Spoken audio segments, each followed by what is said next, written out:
वंदामी भंतेजे साधू सुखी हो मंगल हो. या चॅनलमध्ये आपलं हार्दिक स्वागत आहे. जागतिक दर्जाचे उदंत आदरणीय ज्ञानज्योती जे चंद्रपूर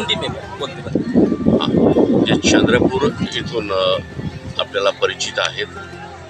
चंद्रपूर ताडोबा जंगल इथून हा खास मुलाखत महाराष्ट्रातील लोकांसाठी विशेष आहे. महाराष्ट्रातील लोकांसाठी आज या ठिकाणी बुद्धगयाचं 91वा दिवस चालू आहे. अशा प्रकारचं हे भिक्खू संघाचं आंदोलन चालू आहे. भंतेजी काय सांगाल? जे आंदोलन चालू आहे, सरकारने बौद्धगयाच्या प्रशासनाने किंवा केंद्र राज्य सरकारने अजून काहीही निर्णय घेतलेला नाही. 45 डिग्रीचं तापमान आहे. अशा तापमानामध्ये भिक्खू संघ या ठिकाणी आंदोलन करत आहे. आज 91वा दिवस आहे. सरकार जिवंत असं वाटतं का तुम्हाला? असं तर वाटत नाही. सरकार मेलेलं आहे हो. मेलेलं सरकार काय निर्णय घेणार? देशात जिवंत आहे की नाही असं वाटायला लागतं. देश म्हणजे काही पहाड नद्या नाले हे नाही आहे. देश म्हणजे देशातली माणसं. हे सगळी लुडबुड सुरू आहे. म्हणजे आमच्या मूलभूत अधिकारांचं एवढं हनन होऊन उल्लंघन. हे ईव्हीएम आली ना, ईव्हीएम 14 पासून आम्ही बोंबा ठोकतोय भीमाकोर यावल जाऊन. अच्छा, एवढा म्हणजे बोंबा ठोकतोय की जाणीवपूर्वक. मागच्या वर्षी जपानला झालो, त्या सायंटिस्टला भेटून आलो बरं का. लहान पोरबाळ खेळतात. अच्छा. आणि या देशातला सुप्रीम कोर्ट, निवडणूक आयोग हे काय सायंटिस्ट आहेत का? हे सायंटिस्ट आहेत का? बरोबर. कसलं पण या देशातल्या अरे अरे अरे बरं सारे सुप्रीम कोर्टाचे जे वकील मंडळी आमची कमीत कमी रस्त्यावर उतरलेली. या देशातले सगळेच राजकीय पक्ष मेलेले असते आहेत. काय करणार आहे? एवढी म्हणजे जिवंत आहे की नाही असं वाटायला लागतं. सुप्रीम कोर्टाने रस्त्यावर उतरले, मार खाल्लाय त्यांनी ईव्हीएम हटावून संविधान बचाव म्हणून. या देशातले हे सगळेच राजकीय पक्ष मेलेले आहेत. जागृती कोण करणार आहे? ईव्हीएमच्या संदर्भात हे बघा, हे खरं आहे. बाबासाहेबांची लेकरं जागृतीचा विस्तव पेटवणार आहे. पण ब्राह्मणवादी लोक 1980 पासून हिंदू हिंदू हिंदू हिंदू म्हणून त्यांना विजय मिळाला. पुढे हे ब्राह्मणवाद्यांनी, शेडीवाल्यांनी ब्राह्मण धर्माचं नामकरण हिंदू करून टाकलं. हिंदू हा शब्द काय संस्कृतचा आहे की या देशातला आहे? अच्छा. हिंदू हा टिपिकल शब्द पर्शियन शब्द आहे, इराणियन शब्द. पर्शियन शब्द. अच्छा. तर पर्शियन शब्दाचा या हिंदू म्हणजे गुलाम, काळा, दात, चोर, लुच्चा, लफंगा. अच्छा. मी म्हणतो हिंदू शब्दाचा मी नाही म्हणत, त्यांची डिक्शनरी म्हणते. म्हणजे ज्यात आर्य समाजाचे संस्थापक दयानंद सरस्वती आपल्या सत्यार्थ प्रकाश या ग्रंथामध्ये 81 पृष्ठावरती लिहित आहे. ही पर्शियन सत्ताधाऱ्यांनी, मुस्लिम सत्ताधाऱ्यांनी दिलेली आम्हाला शिवी आहे, वाईट दिलेली शिवी. आता काय करणार? त्यामुळं हे ब्राह्मणांनी ब्राह्मणी धर्माचं नामकरण हिंदू केलं हे इथल्या देशातल्या लोकांच्या लक्षात नाही. बाबासाहेबांनी बरं झालं कमीत कमी या देशाचं नाव इंडिया, इंग्रजीतली घटना आहे, पण इंडिया दॅट मीन्स भारत. राज्यपालांनी आज या संदर्भामध्ये काही आपल्याला बोलावून भिक्खू संघाला बोलावलं. राज्यपालाला आता 2-4 दिवसात हागवण लागेल हे समजायचं रक्ताची. सुप्रीम कोर्टातले आदी व्याख्याता भानू प्रताप आले होते काल. त्यांनी काहीतरी इथं पाठिंबा दर्शवला आहे. मी तुमच्या सोबत आहे म्हणाले. भानू प्रतापचे वकील सुप्रीम कोर्टातले. ते सुप्रीम कोर्टातले सगळ्यात अल्पसंख्याकांच्या सगळ्या आंदोलनाला त्यांचं समर्थन आहे. पण सुप्रीम कोर्टाच्या वकिलांना सगळ्या राजकीय पक्ष अजिबात दुरावलेले आहेत. ऐकत नाही आहेत, ऐकल्याचं न ऐकलं करतायत. हे मूळ आहे ना. हे ईव्हीएम फेक सरकार सत्तेवर आलं, कुठे बटन दाबली तरी चालली कमळाबाईवर. अच्छा. त्यामुळे एवढं आहे की हे जो 75 लाख हे वोट आहेत महाराष्ट्रातले ना, हे 6च्या नंतरचं पलीकडचं आहे. आता याचं उत्तर काय देईल म्हणून तो हिमालयात जाऊन बसेल म्हणे निवडणूक आयोग. आता उत्तर द्यायला जागा नाही, काहीच नाही होणार नाही. कोण उचलणार आहे? विपक्षी तर काय बोंबलणार आहेत? काहीच नाही बोंबलणार आहेत.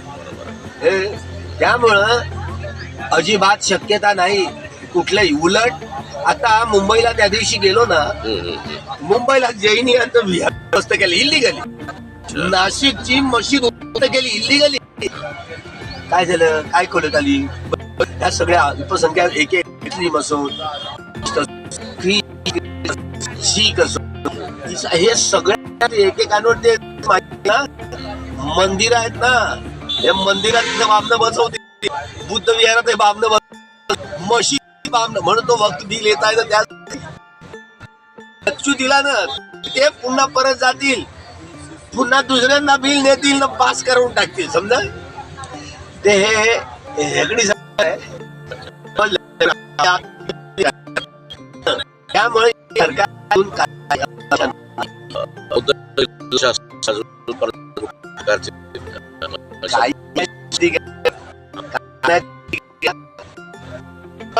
आता आम्ही झालो म्हातारे, नौजवान ऐकतील तर बरं, नाहीतर समता सैनिक दलाच्या फळ्या ना अशा उगतील ना, एकेकांच्या ऑफिसवरती हल्ले करतील. हा, आणि त्या बंदुका हिसकावून पुन्हा आपलं राज्य भीमा कोरेगावची आठवण करून द्यावी लागेल त्यांना. बरोबर. भीमा कोरेगाव सारखा संघर्ष केल्याशिवाय पर्याय उरला नाही. या सगळ्या आंदोलनाचं सगळ्या अल्पसंख्याकांवरती जे जुलूम होते ना, हे सगळं त्यांचं हे षडयंत्रकारी सरकार, आतंकवादी सरकार आहे.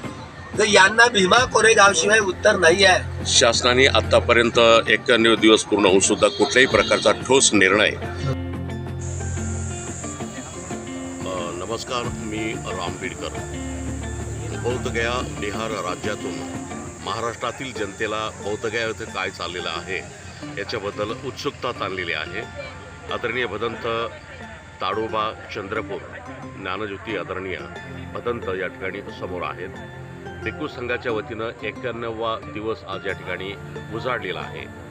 मात्र इथून शासनाने प्रशासनाने अजून ठोस असा कुठल्याही प्रकारचा निर्णय अद्याप तरी बौद्धगया प्रशासन तथा राज्य सरकार, बिहार किंवा केंद्र शासन यांनी कुठल्याही प्रकारचा अद्याप तरी निर्णय घेतलेला नाही. त्याबद्दल काय म्हणाल? मुर्दा सरकार है, मरी हुई सरकार है, तो मरी हुई सरकार से हम क्या अपेक्षा कर पाएंगे? तो सारा देश कैसे जिंदा है ये भी पता नहीं है. देश के अपने नागरिकों के मूलभूत अधिकारों का जो हनन हो रहा है उसका पता नहीं है. तो मतलब इतने अंधभक्त लोग हुए, कुछ भी हुआ समझ नहीं पाते बातों को. हिंदू मुस्लिम करके जानबूझकर अल्पसंख्याकों का दमन करना. वो मस्जिद तोड़ेंगे, मंदिर तोड़ेंगे, जैनी के मंदिर तोड़ेंगे, मुस्लिमों के मस्जिद तोड़ेंगे, बुद्ध विहार तोड़ेंगे. आगे चल करके ये होने वाला है. आप क्या करोगे?